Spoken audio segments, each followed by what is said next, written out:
appena usciti dall'incubo Covid-19 con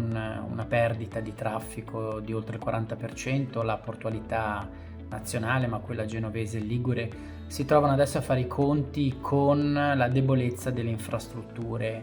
autostradali. Questo ci preoccupa molto perché eravamo tutti disposti e disponibili a impiegare il massimo delle nostre energie e della nostra volontà per cercare di reagire alla situazione di grande difficoltà in cui il nostro settore si trova. Eppure in tutto questo, tutto il nostro entusiasmo, tutta la nostra volontà sono purtroppo soffocate da una situazione di infrastrutture autostradali veramente assurda.